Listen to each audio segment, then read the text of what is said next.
Pois é, gente, boa noite para você, boa noite, boa tarde, bom dia, boa madrugada, onde quer que você esteja, é bom ter vocês aqui. Hoje, no podcast Pode Falar com o nosso amigo Esdras, que está chegando por aqui, vindo no podcast para a gente bater um papo a respeito de muita coisa interessante, política, economia, sociedade, desigualdade, muita coisa boa que esse cara tem muito conhecimento e é bom trazer pessoas assim para o nosso podcast para que você também venha aprender mais e mais. Edras, obrigado por ter vindo aqui, viu?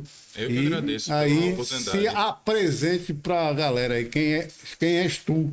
Boa noite, meu nome é Esdras André de Oliveira Silva, sou nascido em São Miguel dos Campos, sou formado em Direito, me formei esse ano passado.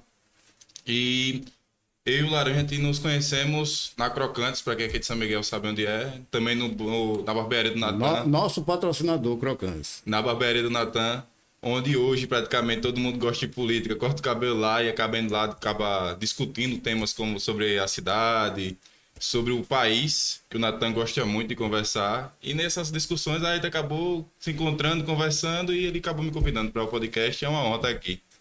Beleza, a gente vai falar muito sobre assuntos pertinentes hoje em dia no nosso país. E começando por uma coisa que o ano que vem a gente já vai ter Eleição. um embate que é política, né? Aí vamos falar de política, política regional, política municipal. Como é que você está achando aí hoje o contexto político no Brasil? A questão do Brasil, ela é bastante complexa, porque de um lado nós temos o bolsonarismo e do outro o lulismo. E tanto o bolsonarismo como o lulismo está um pouco desgastado, né? Nós vimos nessa manifestação do último final de semana que teve 12 mil pessoas apenas na Paulista e foi considerado um fracasso, né, pro público bolsonarista. Acho que está cansando esse tipo de movimento. Eu acredito que sim, pelo motivo de ficar ainda batendo na questão da anistia, né? É sempre o mesmo tema. E a questão do lulismo é a questão econômica. O Brasil está passando por problemas que podem gerar recessão daqui a um ano, né?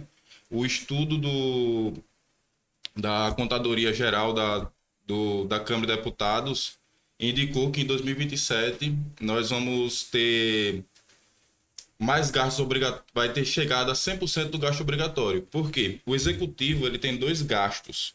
O discricionário, que o que é discricionário? Tu sabe, Laranja? Não. O discricionário é o que ele pode gastar sem ser de maneira obrigatória.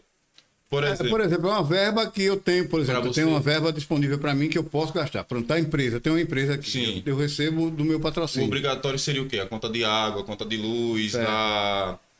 pagamento se tivesse um funcionário e tal. No caso do nacional, o obrigatório é educação, saúde, e outras medidas. E o discricionário é, por exemplo, gasto com segurança pública, infraestrutura.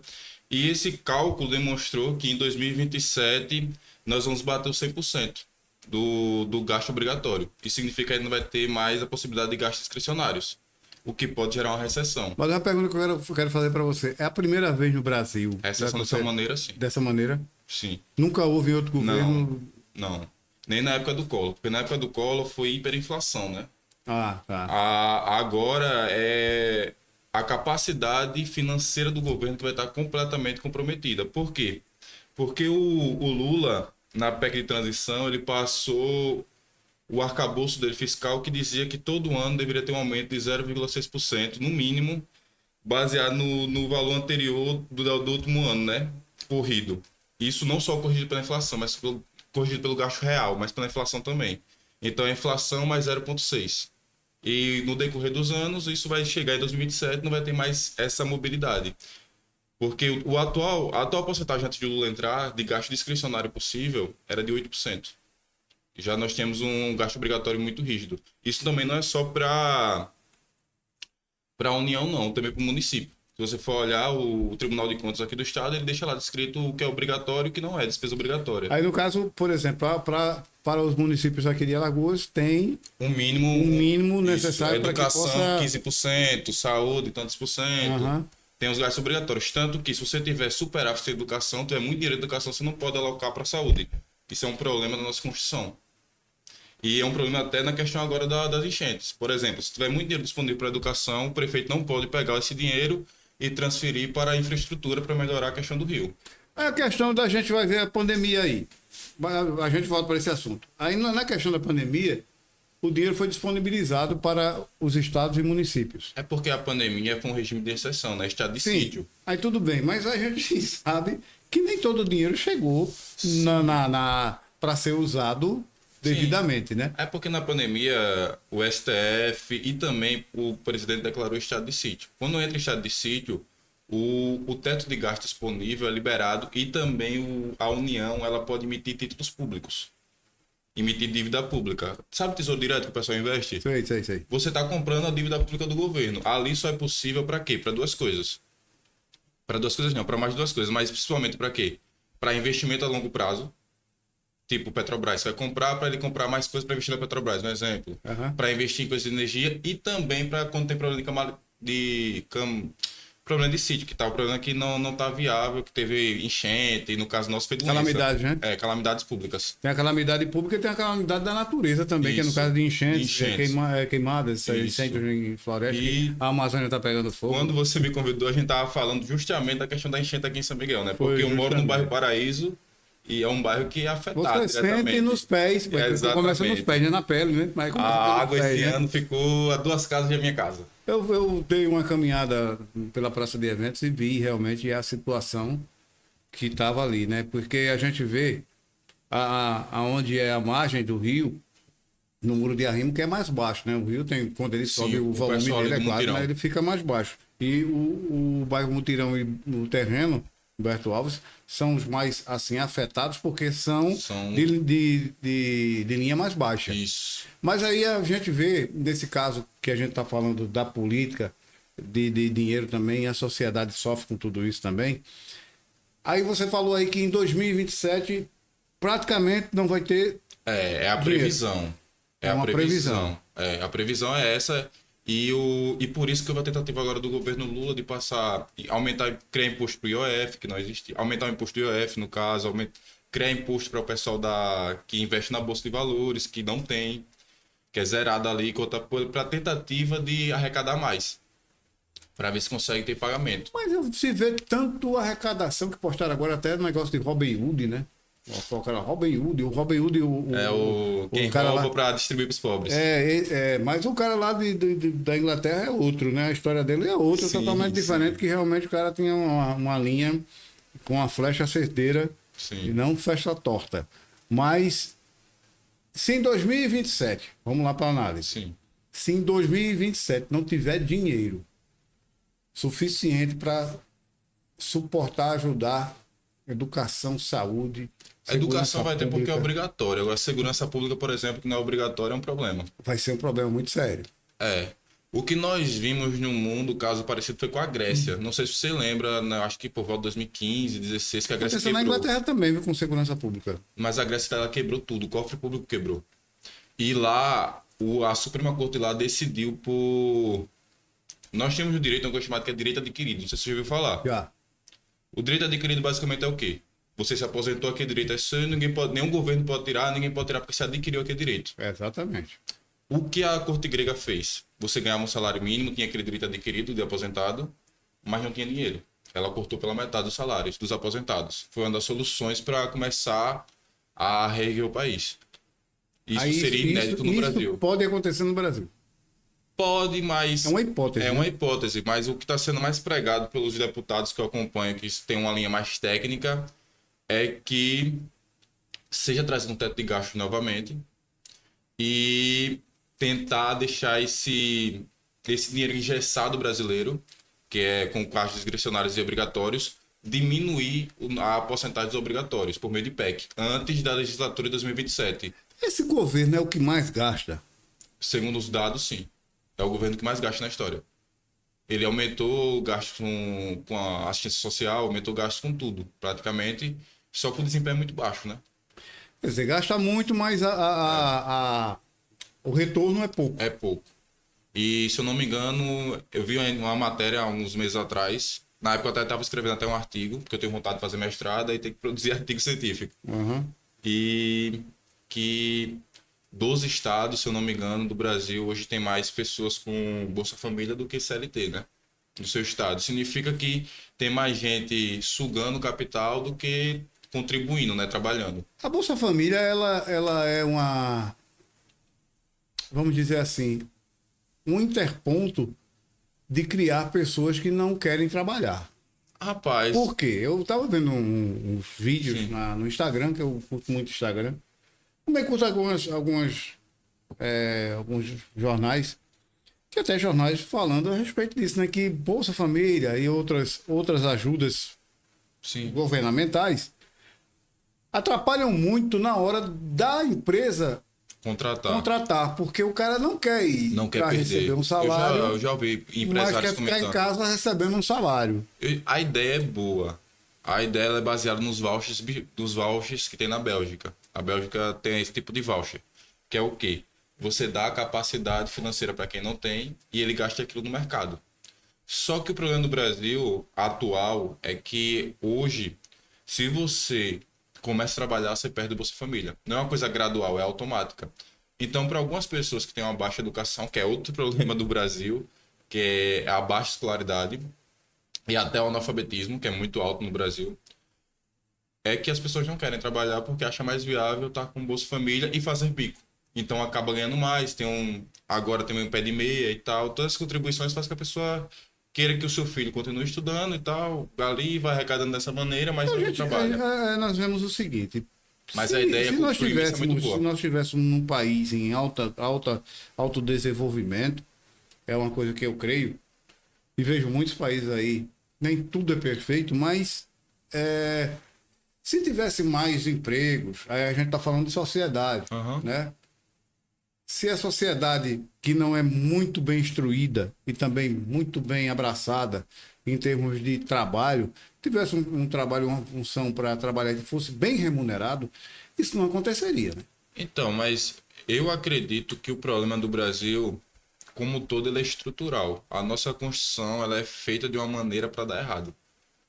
Ela é muito grande. Se for comparar com a Constituição de outros países, ela é mais que 10 vezes maior do que alguns países. Só no artigo 5º tem mais de 100 incisos. Então, até quem estuda direito não consegue saber tudo. Ela não tem a previsão. E outra coisa, outro problema da Constituição brasileira é que tudo está nela. Lá está sobre educação, sobre saúde, sobre segurança, sobre leis trabalhistas, sobre tributário. Até questões de governabilidade estão na Constituição. Isso torna inviável, por exemplo, o Lula, por exemplo, ele quer fazer uma forma nova de governar, quer distribuir mais dinheiro para a saúde porque naquele momento está precisando mais. Ele quer que os tributos sejam mais para aquilo e menos para aquilo. Tem que ser por meio de PEC. Ter 308, se eu não me engano, que é um quinto, né? Não um terço da Câmara. Ter 308 deputados que concordam com aquilo, depois passar para o Senado e tal, para conseguir passar a PEC que dê a governabilidade que ele queria. Isso também impede nossa democracia de crescer. Se você vai para os Estados Unidos ou para a Europa, só precisa só de maioria. Maioria mais um. Que no caso seria 205 mais um. No nosso é 208. Exatamente. Aí você tem, hoje no Brasil, a parte política e a sociedade em si, a gente falando da economia também junto, tudo isso junto com política, que a política hoje Ela move muitas coisas. move muitas coisas, queira ou não queira, né? A sociedade vive política hoje, né? A gente tem uma polarização, como você falou aí, um lulismo e um bolsonarismo. Existe uma polarização e às vezes tirada muito foco da pessoa realmente entender. Você falou uma coisa muito interessante aí da não educação do povo brasileiro, o não conhecimento. Sim. Poucas pessoas têm um certo conhecimento intelectual Sim. de administrar e ver aquela matéria ou ver aquele político e entender o que ele está falando. Segundo dados do PISA, estava vendo hoje, porque como a gente conversou ontem, eu fui me preparar hoje, fui pesquisar coisas, ler uns artigos científicos, mais relacionados à parte de infraestrutura do que sobre política, mas segundo dado do PISA, 51% das pessoas não têm capacidade de dominar a sua própria língua no Brasil. Isso, segundo dados internacionais, impede que a pessoa exerça sua cidadania plena. O que é isso? Impede que ele entenda o que ele está votando. Ele não sabe o funcionamento da Câmara de Vereadores, ele não sabe o funcionamento o que o prefeito faz, ele não sabe o que a Câmara de Deputados estadual faz, o governador e assim subsequentemente. É dos direitos e deveres, né? E isso impede que ele escolha até bem quem votar. Então, você também julgar plenamente alguém que escolhe por receber dinheiro pelo seu voto, também é algo até que eu acho um pouco injusto. Porque ele não, para ele é aquilo mesmo. Ele não tem a capacidade de entender que aquilo que ele está fazendo está sendo mais danoso para ele do que benéfico. Outra coisa que a gente vê na sociedade é essa falta de educação básica, de um certo conhecimento. E sim, desculpa, e de matemática é 30%. Matemática é 30%, né? 70% da população brasileira não tem capacidade matemática. Matemática. É complicado. Por isso também, aí você vai ver a falta do conhecimento econômico que as pessoas têm. A gente está vendo aí uma alta. Eu vi aí no supermercado, R$17 um pacote de café. Sim, você vai no Unicompra aí em São Miguel, você vê que dos 7, acho que são 7 caixas que tem no Unicompra, né? Exato. São 3 que estão funcionando. Então você vê que já está tendo um tipo de recessão. Uma diminuição da demanda que faz que os funcionários diminuam também no local. Aí o que é que o gerente faz? Ele corta os empregados de baixo escalão, né? Porque é a mão de obra que você consegue com mais facilidade. Porque você tem que a administração das empresas, eu trabalhei em supermercado, trabalhei no grupo Paz Mendonça. E eu peguei a época de Fernando Collor. De corte de...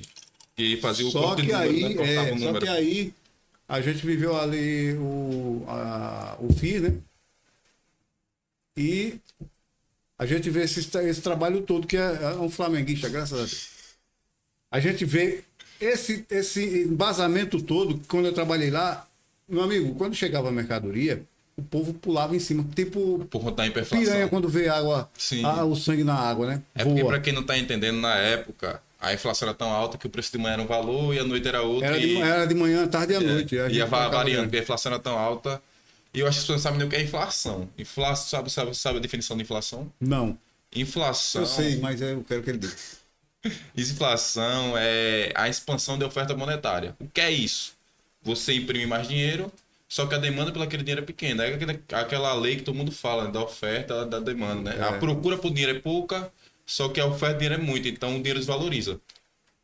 Eu acho muito interessante porque quem é prestador de serviço, tipo, quem está num serviço terceirizado, em qualquer empresa, supermercado, lojas, qualquer coisa, sofre isso lá na frente. Ou seja, a classe média que está aí passando por esse momento de turbulência, que é difícil, porque você vê Cuba.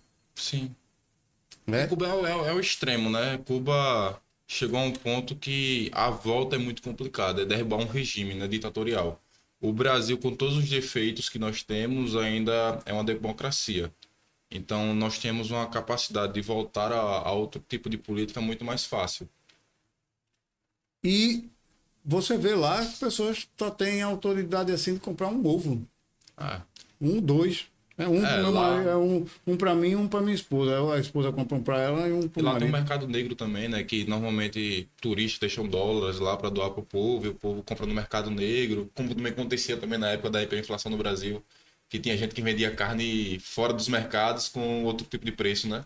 Aí a gente vê a economia do Brasil indo para um bom lugar, né? Aquele negócio que você compra até em material de construção, ralo, mas taxação e imposto demais também não leva a uma... O meu TCC foi especificamente nessa área tributária. O nome do TCC, meu tema do TCC foi como a estrutura tributária brasileira ela impede o desenvolvimento socioeconômico do Brasil. Eu peguei gráficos na época que demonstravam que com o aumento do imposto, a diminuição no aquecimento industrial do país. Se você pega de 1970 a 2020, que foi o extrato que eu peguei para o meu TCC, você vai ver o crescimento do imposto e você vai ver a diminuição do crescimento industrial brasileiro. Isso também diminui as empresas, também subsequente. O mercado vai diminuindo como um todo. E o grande problema do Brasil é que a maior parte dos impostos são indiretos, desculpa. Os diretos, para quem não sabe, diretos é o imposto de renda, o IPTU, o IPVA, que você paga diretamente baseado num valor específico que é seu. Por exemplo, o IPVA. O IPVA é o carro. Quem tem carro paga IPVA. IPTU é a casa. E assim subsequentemente. E imposto de renda é baseado na sua renda, é uma alíquota da sua renda. E o imposto indireto é qual? É o imposto sobre a mercadoria. Esse a população nem vê. Nós temos produtos hoje como motos que nós pagamos 150% de imposto. Porque quando junta o imposto estadual e o imposto federal, dá mais ou menos isso. Em todas as camadas, né? Imposto de importação das peças. Quando junta tudo, a moto saiu por 5 mil reais, mas ela é vendida por 20. Eu tenho medo de até soltar um pum na rua, para ninguém cobrar imposto no meu pum. Ó, e saiu uma história aí de PVA para bicicleta.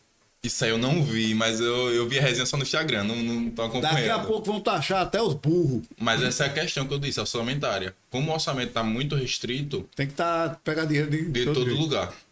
De todo lugar. Menos deles. Olha, aí, o que é que as cidades sofrem com isso? Os estados sofrem e as cidades. Um dos problemas do Brasil é o Pacto Federativo, né? Como é distribuído o dinheiro, né? Se eu não me engano, a cada 100 reais que São Paulo dá, ele recebe 20 reais. É um dos estados que mais recebe a retribuição. Ele manda para a União 100 e recebe 20 do que mandou. Então é muito mal distribuído o Pacto Federativo. E além disso, como eu disse, é engessado. Hoje nós temos o maior problema da cidade hoje é o Rio São Miguel. Na parte ambiental e infraestrutura do Brasil, desculpa, de São Miguel dos Campos.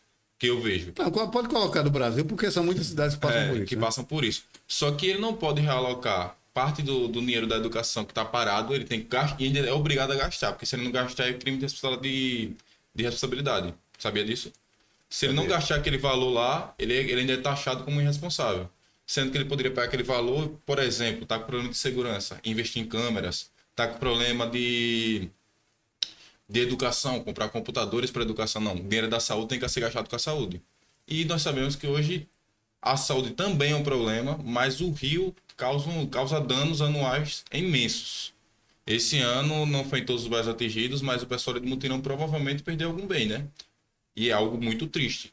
Eu acredito que nós temos que rever essa questão como nação e procurar candidatos que falem sobre isso, sobre essa revisão do Pacto Federativo, sobre essa revisão também da alocação, de como o governante vai poder administrar o dinheiro dele, dinheiro nosso, que ele é eleito para administrar, porque o prefeito, ele é o executivo, ele executa o dinheiro que nós colocamos na mão dele. Então, se ele não tem a capacidade de executar aquele dinheiro, que ele é? O que ele se torna perante? O que ele pode fazer? Quase que nada.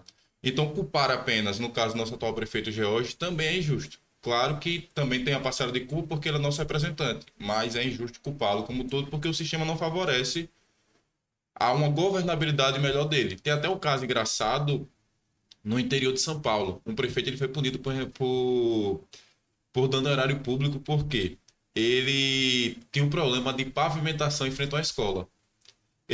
Só que só tinha dinheiro na educação. Ele conversou com os professores, deu uma bonificação para os professores devolveram essa bonificação como doação para a prefeitura fazer a estrada. Quando a prefeitura fez a estrada, a polícia bateu lá, o Ministério Público, e acusaram ele de dano ao erário público, por desvio. Então, para fazer até uma coisa boa, ele teve que fazer uma coisa errada. Esse é um dos problemas do Brasil. É complicado, né? É complicado. Por isso que eu digo, é um sistema feito para dar errado. Você acha que é desigualdade? Vamos falar de desigualdade agora social, econômica, política, em termos geral. A desigualdade no Brasil hoje, ela atinge, você sabe que é uma porcentagem muito grande. Eu não sei exatamente quanto é. Não, mas eu sei que tem uma porcentagem muito grande, né? É grande. Se eu não me engano, é considerado classe média alta quem ganha mais de 10 mil reais e essa parte da população é 10%. Quem ganha acima de 10 mil reais. Exatamente. Aí você tem hoje um governo que gasta muito e você vê o pessoal recebendo os auxílios, né? Mas esse auxílio não é uma coisa muito agradável para que a pessoa cresça financeiramente. É uma ajuda que você está recebendo ali e eu considero como uma âncora para afundar a pessoa. Uhum. Tudo bem, está ajudando, a pessoa vai comprar o alimento dela. Ele ainda está na linha de pobreza, mas ele sai da miséria, né? Do miserável. É, do miserável. E aí você dizer que no Brasil tem 32 bilhões de pessoas passando fome e em 2027 você vai acabar com a fome? Não consegue. A gente vai ver lá na ONU, que a ONU disse que para acabar com a fome no mundo tinha um valor. Ela sabia do valor e o Elon Musk eu lembro da época se da polêmica. Disponibilizou Só que ele pediu o dinheiro. Só que ele pediu os extratos que seriam gastos. E ele disse, não, eu dou o dinheiro agora, só que eu quero saber onde é que está sendo investido. E aí a ONU não quis deu para trás, até hoje não deu resposta. Então você vai ver, a desigualdade é importante no meio político? Bastante. Uma coisa que eu queria ressaltar, e até um apelo que eu faço aos vereadores, é que discutam o plano diretor da cidade. Para quem não sabe o que é plano diretor, o plano diretor ele define como vai ser o crescimento da cidade. Ele define como vamos cuidar da terra, como vamos distribuir. Aqui vai ser área de empresa, aqui vai ser área de habitação, aqui vai ser área de serviços sociais. E ele define isso tudo. O nosso plano diretor ele foi feito em 2004 e está aí promulgado, sancionado, desculpa, em, em 2006. O plano do diretor, ele deveria ser reavaliado de 10 em 10 anos. O nosso não foi reavaliado desde 2006. Já são quase 20 anos que nós não temos uma discussão sobre mudar alguma coisa nele, porque 20 anos atrás a estrutura miguelense era outra, né? A população era outra, o mundo era outro, né? E são não só a cidade aqui, mas outras cidades também passam por Isso, a capital também, Maceió também. Maceió também, né? Maceió, o plano diretor é de 2005, vai fazer 20 anos esse ano. E o que é que você acha também de no caso da desigualdade, que a gente vê muito aí, pessoas que estão sendo, vamos dizer assim, usadas para ser o carro político de certos candidatos e certos políticos que já têm seus cargos. Eu acho muito triste, mas isso eu tava vendo até o Kim Kataguiri falando. Isso é o reflexo do é o reflexo das pessoas acharem que são donas de poder. Então nós vemos grandes famílias mandando nas cidades, nos Patriarcado, governos. né? Eu queria falar outra para lá, só acabei fugindo na memória. Mas é o reflexo disso, porque nós vemos pessoas que mandam no Brasil desde a época do Império e só que nós chamamos de oligarquias, que é os poderes familiares, que nós vemos que não mudou. Não seria uma capitania hereditária disfarçada? Um pouco, né? Nós vemos o prefeito de Pernambuco, que o tataravô dele era... Ele tinha ligações políticas em Pernambuco desde a época do Império. Vemos o próprio Ciro Gomes, com a família dele lá no estado dele, no Ceará, se eu não me engano, né? Exatamente. Ele manda ele faz parte do poder cearense também desde a época do Império. O próprio Fernando Henrique Cardoso, o avô dele, estava na sala no dia que discutiram sobre o golpe militar no Brasil, em 1889. Quando a monarquia cai, né? Ele estava na sala discutindo se vão matar o imperador ou não, para você ver como o poder no Brasil está na mão das pessoas há muitos e muitos anos. Quer dizer, vem hereditariamente sendo É. aplicada desde aquela época. Então, e por que eu batendo na tecla do plano diretor no caso de São Miguel? Porque nosso plano diretor, eu estava lendo hoje ele, porque foi algo que a gente estava conversando na barbearia, então pensei que era algo que ia ser muito ressaltado aqui. Ele Mas vai pode falar, colocar, né? Pode colocar. ele vai falar sobre preservação de mananciais, limpeza do rio, a dragagem do rio que infelizmente não vem acontecendo. Ele ele vai falar também de habitação. Na parte da habitação, ele fala de pessoas que estão em locais inseguros de ser alocados para locais seguros. E por que eu falo isso? Porque hoje a minha visão quanto ao bairro Mutirão, amo o Mutirão. Eu conheço várias pessoas de lá, antes de aconteça uma interpretação ruim do que eu vou falar. Mas aí nós sabemos que o nível do Mutirão em relação ao rio é muito baixo. Então a chance de ocorrer enchentes todos os anos lá é muito alta. E eu acredito que essas pessoas. Eu tava ouvindo uma música do Alex, o Alex NSC, É. que é Chuvas, eu acho, uma coisa assim, que ele fala que meu povo quer dignidade. Não, meu povo não perdeu a dignidade. Tem as chuvas, mas o povo não perdeu a dignidade. E eu acho que o povo perdeu. Quando a gente vê uma criança pulando ali da praça para aquele buraco ali, que é onde é o bairro Mutirão, que é quem se viu pra lá sabe, que ele é meio fechado assim, faz quase uma piscina ali perto da delegacia. A gente vê que a dignidade foi embora, porque ela já não se importa mais. A família já tá tão acostumada com aquilo que ela já nem sente tanta dor como sentiu antes. E eu acho isso muito triste para a realidade humana, não apenas por ter amigos lá, por ter parentes lá, mas por ver que a humanidade vai se perdendo aos poucos. Tem uma música de Paralamas do Sucesso que fala alagados, Trissal, Favela da Maré, a esperança não vem do mar, nem das antenas de TV. A esperança vem da arte de viver da fé, só não se sabe fé em quê. Então, Todo dia, o sol da manhã que nos desafia, quer dizer que você não tem uma certeza do que vai estar certo ou errado naquela hora. por isso que quando eu vou à barbearia, eu gosto tanto de falar de política, porque lá o Natan, ele consegue atrair muitos jovens. Você vê que direto tem um monte de molecão lá Tá o próprio Guinho. Não tem essas cabeças todas não, mas estão aprendendo. Tá o próprio Guinho lá, que é um menino que é muito influente aqui na cidade. E eu tento conversar sobre política de uma maneira que alerte eles, não para ter a minha opinião sobre as coisas, porque eu acredito que cada um deve se buscar a forma de compreender o mundo, mas que comece a estudar. Porque eu vejo uma juventude hoje que se foca em chat GPT, inclusive eu parei de usar um pouco, porque o chat GPT está mostrando estudos recentes que ao longo do tempo ele diminui o QI da pessoa porque ele atrofia o cérebro. Você usa ele como muleta. Você poderia utilizar ele como auxiliador ou como muleta. Quando você coloca chat GPT, faça um trabalho para mim. Você não está usando ele como auxiliador. Você está usando ele como muleta para o que você não quer fazer. E isso diminui a sua capacidade de pensar. Automaticamente, suas escolhas como adulto vai ser pior. As suas escolhas como cidadão vai ser pior. Então, eu acredito que a educação é a única maneira de superar muitas mazelas no Brasil. Porque a minha geração possivelmente não vai ver um Brasil melhor. Mas se nós conseguimos incentivar a educação, daqui a 40 anos pode ser que aconteça. Porque a gente, hoje, que a gente tem uma juventude que está nessa desigualdade, uma juventude que você vai lá no interiorzão e vê uma galera focada, né? Que não tem aquela mesma tecnologia que Então, o garoto da cidade tem. E tem outro dado triste, né? Que as pessoas que mais gastam dinheiro com tigrinho, com aposta, são os mais pobres. Exatamente. Ou seja, É uma tentativa de sair de enriquecimento fácil. fácil. Porque o jovem, infelizmente, ele vê poucas saídas para aquele problema dele. Ele vê o esporte, o futebol, via de regra, que é muito concorrido. Eu tentei ser jogador, acho que todo mundo tentou ser jogador, mesmo às vezes não tendo talento, mas porque o Brasil é o país de futebol, né? A gente para assistir a Copa do Mundo de Clubes, para torcer contra no caso, eu sou São Paulino, para torcer contra o time do meu amigo que é flamenguista. E a outra série nós vemos também na música, a partir do rap, do trap, do funk e outros setores.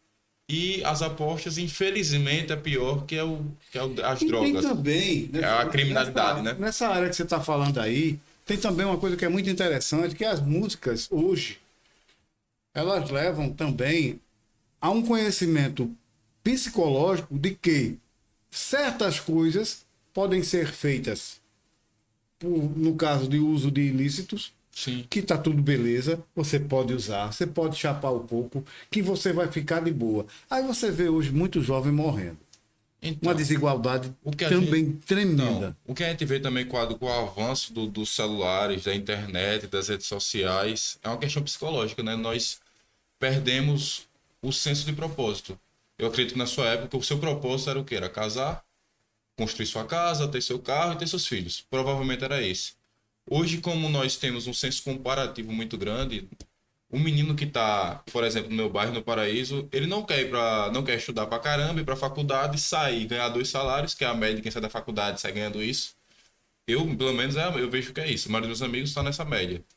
2, 3 salários e se matando trabalhar para conseguir isso, enquanto ele vê um menino no Instagram jogando Free Fire e ganhando 50 mil reais por mês.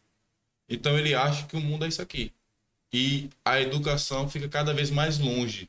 Eu acredito também que as redes sociais também trouxe uma piora no aprendizado também por conta disso, pela comparação com outras pessoas. Eu vi um vídeo de um rapaz, então, não guardei, que foi na hora que tu estava chegando aqui, mas eu estava fazendo outra coisa no estúdio, e aí de repente eu vi o seguinte, o cara anda 12 quilômetros para ir para a universidade, ele vai a pé. Que já é raro, né? Você tem ideia. O cara nós vai andamos 3 no máximo. Todo dia ele vai a pé, ele não tem condições financeiras para estar indo direto, mas ele vai todos. E a amiga dele da universidade filmou, o cara chegou ensopado, suado, todo mundo entende. Aí, quando você vê o cara fazendo um esforço desse, isso é uma dignidade. Então, o cara que quer. Só que o problema é que esse cara, infelizmente, ele é visto hoje perante os outros da sua idade como o bestão. Entendeu? Por exemplo, eu sou de um bairro onde, infelizmente, a violência é propagada, né? Nós tivemos casos de mortes lá, principalmente na minha época. Hoje em dia diminuiu muito, graças a Deus. Mas na minha época de jovem acontecia muito. Muitos meninos da minha idade preferiam utilizar drogas e tal. E eu, por ser mais da igreja, por gostar de estudar, porque eu sempre gostei de estudar desde muito novo. Apesar de jogar bola e andar com o pessoal, eu gostava de estudar. Você sabia dividir as coisas. É porque Sabia não, tem, sabe, né? é porque tem pai e mãe que fica do pé também é complicado, né? Não escolher outro lado. Principalmente Obrigado, irmãos. não, é bom. Então, irmão, eu tive, graças a Deus, irmãs e irmãos que, inclusive um amigo seu, o Erílio, que sempre incentivaram a estudar muito. Então, eu via que poucos queriam esse caminho que eu buscava, porque eu queria ser jogador, mas eu sempre tive o plano B. Se não der certo aqui, eu vou, pelo meio da educação, conseguir alguma coisa, né? Não vou ficar esperando cair do céu. Só que as pessoas da minha época viam essa pessoa que busca esse tipo de conhecimento como besta. E o cara que vai pra festinha, que pega mulher, que se envolve com tudo aquilo como um cara legal, o cara cult, né? É o top de linha, né, da história da Isso. sociedade. E isso é um problema também que intensificou com a rede social. O consumismo hoje, ele traz isso também, que o jovem vê. O Guinho falou da festa que ele fez, Foi maravilhoso, né? inclusive, parabéns pro Aí Guinho. ele falou dos valores. Não vou falar Sim, o valor aqui, com né? respeito a ele, de né? arrecadação e também nem adianta dizer Sim. o quanto vendeu, o quanto lucrou, o quanto gastou. Mas a quantidade que ele falou de entrada de líquido, Sim. vamos dizer assim, eu fiquei impressionado. É, Então hoje você tem um gasto muito grande, não é desmerecendo o investimento de ninguém, longe de mim isso. Mas você tem uma grande quantidade monetária sendo gasta por jovens e quando é para ajudar alguém, não tem. A desigualdade social também bate nessa história. é complicado. Sobre a questão da festa do Guinho, eu acredito que essa é a maneira correta de incentivo à cultura. Por quê? Nós estamos num momento que o George, pelo que foi declarado, ele não poderia investir em questões de São João pela questão financeira da cidade. E eu, por não gostar muito do público se envolver no privado, eu concordo com a ideia de que o São João tem que ser privado. E o Guinho conseguiu mostrar que de forma privada você consegue fazer uma festa muito bonita. Eu não gosto de festa, não sou muito partidário disso, mas eu achei muito legal e achei muito bem feito. E eu acredito que ele deve fazer muito mais vezes, mostrando que de maneira privada, não precisando do público, consegue fazer. E as pessoas conseguem divertimento. Porque eu acredito que o público, o foco do público deve ser coisas públicas. A cultura é importante, o incentivo à cultura é importantíssimo. Por isso nós temos leis como Aldir Blanc, como a Lei Rouanet, etc. Inclusive, Paulo Gustavo. essas leis. É uma coisa que eu não concordo. No seguinte, concordo que existe a lei, tal. Ponto, concordo. Sim. Mas eu não concordo é com o fatiamento do bolo. É porque eu sei Porque ator, cantor, né? Cantor militante, Então, ator militante ganha 12, 6, 10, 5. E o cara que toca no barzinho ganha 2. Eu tenho que confessar que sobre o incentivo à cultura eu sei muito pouco. Eu sei baseado no que o meu irmão comenta comigo. O meu irmão é produtor musical, é músico, e ele falou que com o advento da Aldir Blanc e da Paulo Gustavo, que a Paulo Gustavo é questão de produção visual, se eu não me engano, e a Aldir Blanc é cultural. Exato. A repartição ficou mais justa. Porque antes, no Rouanet, a Rouanet era o quê? Incentivo fiscal. A empresa que iria atrás de incentivo, ela que contratava. Então, para a empresa é mais viável contratar quem? Eu ou a Ivete Sangalo, por exemplo? Para a empresa é melhor contratar a Ivete Sangalo. Então, a paridade de competição na lei era meio injusto. Porque como a empresa que escolhia fazer a sua auditoria, ela sempre ia buscar grandes nomes consolidados, né? Mas é isso que eu tô falando, porque o cara do barzinho, ele tá tocando ali, aí o cara tem um estúdiozinho, tipo esse meu. Aí eu vejo pessoas que eu poderia ter um projeto audiovisual, posso ter, numa lei, e investir no estúdio para outros processos, para ajudar outras pessoas também. E é uma forma de você também, dentro da Com sociedade, aí a gente vai para a política, a sociedade, a desigualdade e a economia. Então. Que você pode dar aqui, você me perguntou, eu faço a produção do vídeo, eu opero o vídeo, eu faço a apresentação. Faz os então cortes. eu faço 3 coisas que poderiam ter 3 pessoas. Ainda faz os cortes, né? Que é Exatamente. Também, Aí, eu poderia, com uma ajuda de uma lei dessa, ter 2 ou 3 pessoas aqui trabalhando. Mas aí vem o contraponto também de outra coisa.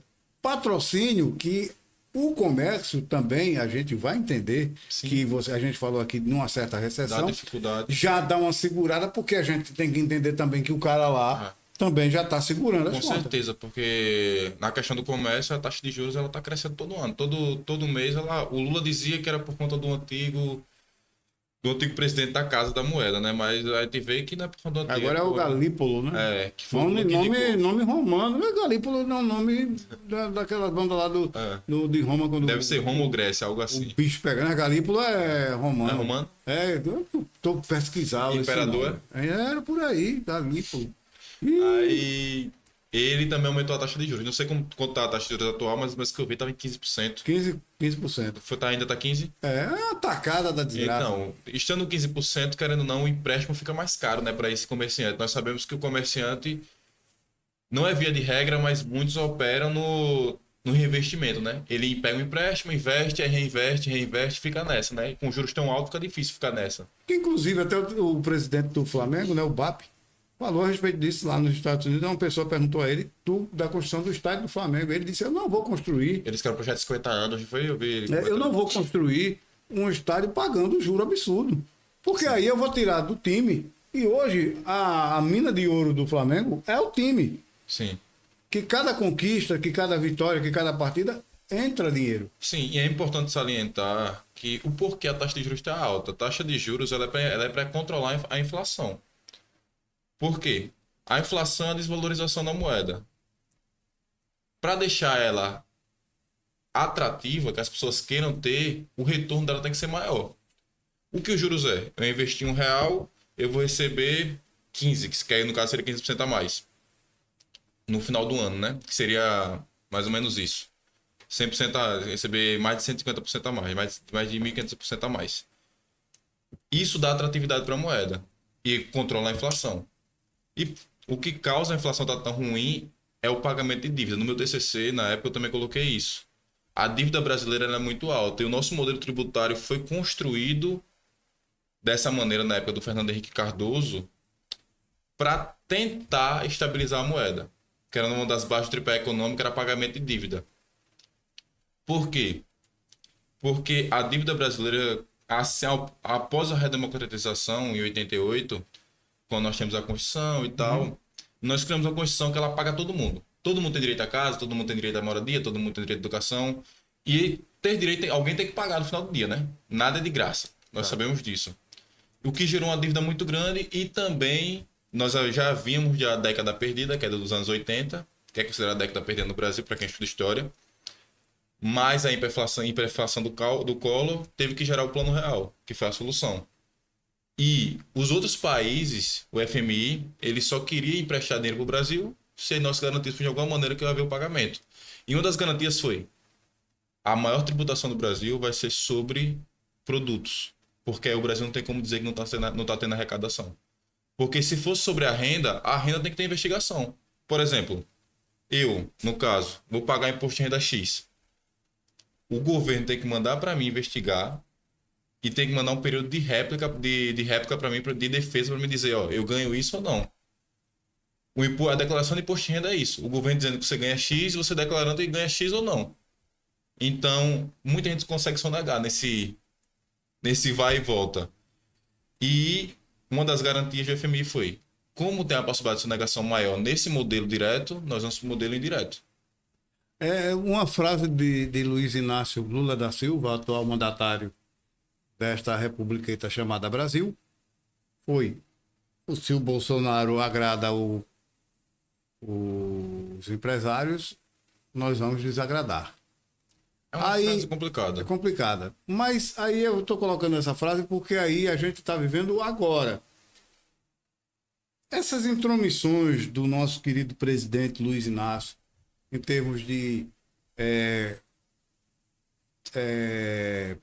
Irã, Iraque, Estados Unidos, Rússia e Ucrânia, As falas de um presidente também atrapalham em termos de economia estrangeira no Brasil? Ó, o meu amigo que tá aqui, ele opera em trade. Eu não sei se vocês sabem o que é trade. Trade é o cara que fica trocando. Por exemplo, ele compra ouro. Senta aqui também. Aí o ouro sobe. Venha pra cá, infeliz. Não vem não. O ouro sobe, aí ele vende. Aí o ouro desce, ele compra. Mais ou menos isso. Ele fica trocando as Ele é coisas. um 38ão miguelense. É, porque o 38 não é Bitcoin, não é criptomoeda. Ele é mais a parte de título de ouro. E de Forex, que é moeda. Ele compra moeda na baixa, vende na alta, essas coisas. E ele bem sabe, quando o presidente fala alguma coisa que é muito ruim pro país, no outro dia o dólar cresce, ou no mesmo dia o dólar cresce e o real cai.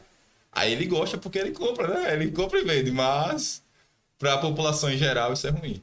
No caso, você fica torcendo pro presidente falar alguma coisa. Um pouco. Fala. Um pouco. Para ele bater o lucrozinho dele, a meta diária. É, para bater a meta, né? Então, tá bom. O presidente ajuda o rapaz, né? Mas esse tipo aí, as atitudes dele, a guerra. Então, esse conflito de. Sobre a influência geopolítica do Brasil, hoje ela é muito baixa. Se você for pegar a influência geopolítica do Brasil no pós-guerra, quem ajudou a criar o Estado de Israel foi um brasileiro.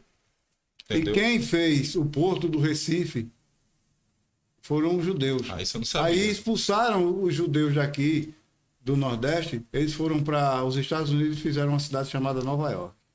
Você que não entende. Se eu não me engano, foi o Peçanha. Depois eu pesquiso, depois outro dia, eu acho que foi o Peçanha, que ele que ajudou na criação do Estado de Israel na primeira reunião da ONU. Então o Itamaraty era muito forte ali na década de 60, era muito influente, porque o Brasil é um país pacífico. Via de regra, nós não nos envolvemos em guerra. A nossa única guerra gigantesca foi a Guerra do Paraguai e a da Cisplatina e só. Eu acredito o seguinte, minha gente, eu vou ser sincero, o pessoal fica aí tirando, tem uns memes, né, na internet.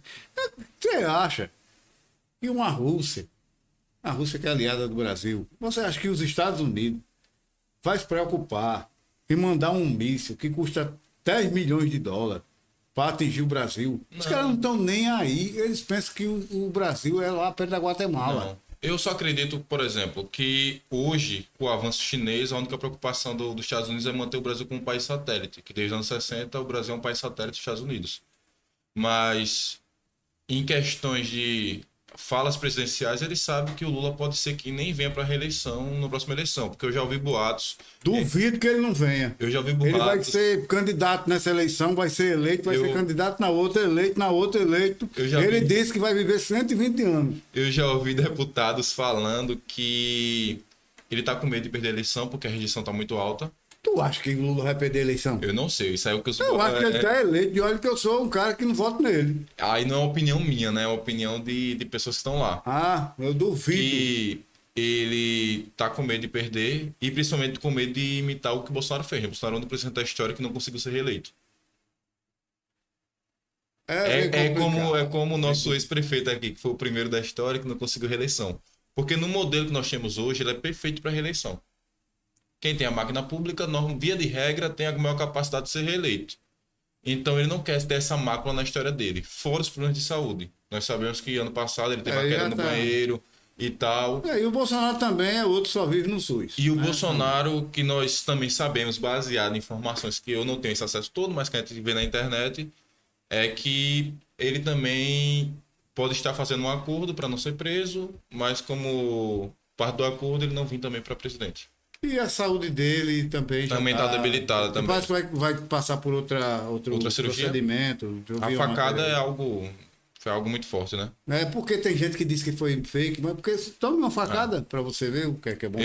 Eu particularmente, não me considero bolsonarista nem lulista.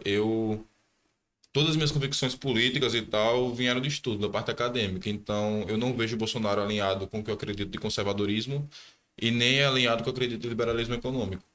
São as minhas principais vertentes. O conservadorismo, se você for parar para estudar academicamente falando, ele está ligado ao ceticismo político. O que é ser cético politicamente? Você não acreditar num homem, basicamente. Por exemplo, a ideologia de esquerda, ela prega o que nós chamamos de utopia, né? Que é criar um mundo perfeito. Quando um conservador escuta isso, ele diz: Eu não acredito, porque normalmente quando o homem tenta criar um mundo perfeito, ele mata muita gente. Isso é o nosso estudo real. E ele tenta, além disso, ele prefere confiar em instituição. Por exemplo, eu posso não acreditar no nosso prefeito, mas eu acredito que a prefeitura é importante, porque a instituição está acima do prefeito. Então, ele está naquele momento ali com o papel de prefeito e ele é muito importante. Mas mais importante que ele é a prefeitura. Mais importante, os vereadores, você pode julgar, tem baixa qualidade técnica ou tem muita qualidade técnica. Isso é indiferente. O que é importante é que existe a Câmara de Vereadores. Isso é a base do conservadorismo criada por Burke e por tantos outros filósofos que nós vimos. Você falou aí a parte técnica. Você acha que é importante que o vereador ele tenha um nível de formação educacional alto? Alguns países sim dizem que tem que ter, outros países não. Eu acredito que cada país deve decidir seu futuro. A questão de educação, eu acredito que deve ter um, pelo menos, mais importante que ter um limitador educacional é a população em si ser educada. Por quê? Porque se tiver um limitador educacional, pode ser que não mude muita coisa. Porque nós olhamos o extrato da educação, como eu disse para vocês, 51% e Exatamente. 70%. Ele vai continuar votando em talvez figuras que não sejam as melhores. Mas se a população for educada, o nível de critério para votar e também para acompanhar, porque nós esquecemos nossa função. A função do vereador é investigar o prefeito, é legislar, é fazer algumas coisas. A nossa função enquanto cidadão é fazer isso com o vereador e com o prefeito. Se eu voltei, por exemplo, diz o nome do vereador, que eu não conheço muito vereador aqui de São Miguel. Jogo do Açaí. Por exemplo, Jô do Açaí. Votei em Jô do Açaí. A minha função enquanto eleitor dele é estar no pé dele para ver se ele vai cumprir tudo que ele falou na eleição. Se eu votei no George e o George foi eleito, com sua maioria, a minha função enquanto eleitor não é ser conivente com tudo que ele fala. É dizer, George, você prometeu isso aqui? O porquê você não está cumprindo? E também entender se ele disser, não dá para cumprir por questões orçamentárias, que no caso foi o São João. E investigar, dizer, então lance no portal da transparência para me ver realmente como está acontecendo. Isso é a cidadania plena que eu falo. E isso é mais importante até do que cláusulas de barreira. Você dizer, só pode o cara com faculdade. Porque aí também está diminuindo a democracia. Porque às vezes um cara que não fez uma faculdade, ele tem mais conhecimento que eu. Sobre a vida, sobre experiências. Imagine um cara de 70 anos que passou a vida dele todinha trabalhando, como técnico em alguma área. Aí nós limitamos por faculdade. E o conhecimento técnico que ele tem em agronomia, por exemplo. Que ele passou a vida toda, ele entende muito mais de agronomia do que eu. Mas eu só vou entrar porque eu tenho faculdade? Eu acho também isso também seria um ponto de injustiça. Que no caso, nesse caso é uma aristocracia plena, né? Que a aristocracia é o governo dos melhores. Na verdade não é uma aristocracia, porque a aristocracia ela também libera para outras pessoas além de pessoas formadas. É mais um positivismo. E eu não concordo com essa visão. Eu acho que nós temos que incentivar a base, mais do que limitar o teto. Incentivar as pessoas a também a entender como é que a política hoje no Brasil, nos estados e também nas cidades são altamente relevantes de uma maneira que você vai ter a sua cidade, você vai ter conhecimento da sua cidade. Sim, porque, por exemplo, o vereador que morou a vida toda no mutirão, ele tem um conhecimento daquela região, ele conhece as pessoas, ele sabe a dor daquele povo. Então, nas leis que ele tentar propor, limitadas pela federação, porque nós temos o Pacto Federativo, que a União pode legislar sobre alguns temas, o Estado sobre outros temas e o município sobre outros temas. Dentro da competência dele, ele tentar ajudar aquela realidade. É para isso que ele é colocado. Então, um dos grandes problemas é que nós não vemos, de forma geral, isso é Brasil. Pessoas, inclusive a maior parte é de centro por conta disso. Pessoas que são colocadas por ideias. Mesmo ideias que eu discordo. Por exemplo, o PSOL. Eu discordo veementemente com o que eles acreditam em mundo. Mas eles são eleitos pelas ideias deles. O MBL, que é, por exemplo, o pessoal que eu concordo, Kim Kataguiri, Arthur. Você pode discordar deles, mas eles são colocados pelas ideias dele. O problema é o pessoal que não tem ideia de nada. Esse que é o atual câncer da democracia brasileira. Esse é o problema. E, por consequência, que também gera problema na base e tal. O orçamento secreto que foi conhecido no Bolsonaro ele aumentou esse problema, porque nós criou a sensação na população pobre, não educada, que a função do legislativo é executar. Nós vemos por exemplo, o Arthur Lira. Ele vem aqui e ele faz uma obra. Tudo bem, é benéfico para o município ou para o estado, se for estadual. Mas essa não é a função primária dele. A função primária dele é fiscalizar o presidente e criar leis que nos favoreçam. Ou impedir o surgimento de leis que não nos favoreçam. Só que o orçamento secreto que o Bolsonaro aumentou porque ele não queria fazer política. Porque política é a arte de quê? Você negociar. Você chega assim, ó, se você passar essa lei aqui, vai ser bom para sua base, tal, tal, tal, tal. Fazer aquele jogo dentro da legalidade. Dizem que o Bolsonaro tinha preguiça, então o que ele fez? Ó, te dou X aqui e vocês voltam junto comigo. É o que dizem, né? Eu não tenho como provar. E isso diminuiu a democracia. Porque hoje inverteu-se tudo. O legislativo está com o poder do executivo, o executivo está fraco, aí o judiciário está com o poder de legislativo e nós temos uma democracia quase em colapso por conta disso. Quase não, eu tenho certeza que já entrou na UTI. Mas é muito por culpa do sistema. Porque muita gente julga o STF e diz, se deixar tirar o Alexandre de Moraes resolve tudo. E na verdade não resolve. Não é por aí também, né? Porque se tudo é julgado no STF, se não for Alexandre de Moraes, pode ser outro. É. O problema é tudo ser julgado pelo STF. Por exemplo, a gente vai para a França. A França tem 2 Suprema Cortes.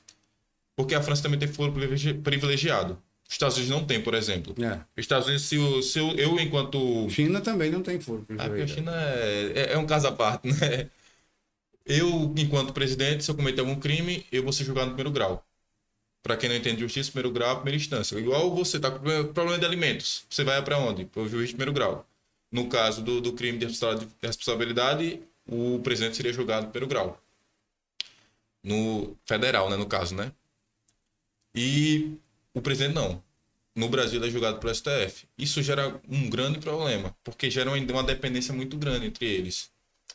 E como tudo é julgado pelo STF, absolutamente tudo está na Constituição, de tributário a trabalhista, que são assuntos totalmente diversos, que às vezes se complementam, mas estão lá, cria um superpoder do STF. O STF ele pode falar sobre tudo, dizer que tudo é inconstitucional ou tudo é constitucional. Por isso que ele legisla tanto, por meio de jurisprudência, porque ele tem essa capacidade. Se você pegar a França, a Constituição não deixa tão específico. Estou citando a França porque a França é mais de esquerda, para quem gosta da esquerda. Para não ficar naquele exemplo dos Estados Unidos sempre.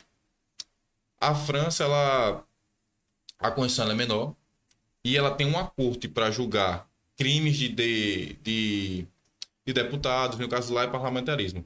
Dos parlamentares, do ministro e do presidente. E tem uma corte para julgar as coisas constitucionais. A corte constitucional ela não é judiciária. Ela só vai julgar se a lei é constitucional ou inconstitucional. A nossa corte ela é judiciária e constitucional. Então isso gera um grande problema. Eu sei que o assunto tá meio chato porque Não, mas é bom que as porque é pessoas estrutural, mas é um dos grandes problemas. Por isso que eu digo, não adianta trocar de presidente. Nós temos que mudar a Constituição daqui a um tempo. Criar uma pessoa educada para, quando houver a possibilidade de mudar a Constituição, mudar. É só colocar o tigrinho, que aí vai dar tudo certo. O tigrinho não dá mais prejuízo. Jogar uma carta do tigrinho, uma carta magna, quem sabe não se resolva. Então, e o tigrinho também entra nesse embalo socioeconômico que as pessoas elas não veem saída, então preferem arriscar os seus R$ 50 que poderia comprar arroz, algumas coisas, com a possibilidade de tirar 500, 600 no dia. E alguém tá ganhando com isso. Sim, a casa sempre ganha, né? Isso aí é um ditado antigo. Até no futebol o cara diz a banca ganha. A banca sempre ganha. A banca sempre ganha. Bom, gente, hoje eu recebi aqui o meu amigo Esdras, que veio para cá, falou a respeito de muitas coisas, um podcast maravilhoso. Ele vai voltar aqui, a gente bater papo a respeito de outros assuntos. Né? A gente não falou aqui de esporte, que ele também... eu sou atleta de basquete. Torcedor do Palmeiras também. Não, São Paulo. Sou São Paulo e sou atleta de basquete no município. E aí ele também faz aí basquete, joga basquete. E a gente vai voltar para falar de outras coisas aí interessantes também para vocês. Então, neste momento, eu quero agradecer também os nossos patrocinadores, a SMO de Peças de Serviço, a Delarte Resina, aos nossos amigos queridos da Crocante, ao Júnior Net levando você ao mundo com aquela fibra óptica top de linha. Então, agradecer a todos vocês que estão assistindo o nosso podcast. Se inscreva no nosso canal, participe, manda aí um alô pra gente, manda aí sua mensagem também que a gente vai tocando o barco. E a gente vai receber aqui na próxima semana o Edson, que ele vai falar a respeito daquele exercício físico para as pessoas que têm um peso a mais. Muito que você bom. não vê pessoas fazendo corrida, indo para academia, E não é nem recomendável fazer corrida com peso muito grande. para diminuir o peso, a obesidade, né? Então a gente vai ter um papo com ele aqui na quinta-feira. Mas na quarta-feira, vem aqui duas criaturas que estão me devendo um podcast, o seu Guinho e a dona Camila Brito. Eles estavam envolvidos em um assunto muito externo, não foi crime não. Foi o evento que teve, justamente o que ele falou aqui de São João, que foi um evento privado, e eles vão estar aqui na quarta-feira. Então, quarta-feira tem o Guinho e a Camila Brito aqui no podcast, e na quinta o Edson falando a respeito do que o obeso pode fazer para perder peso. Então, Muito legal. vão ser 2 dias aí, top de linha, não perca! Grande abraço para vocês, brigadão, Ezra. mais uma Obrigado a vez. você pelo convite. E vamos agora para crocantes.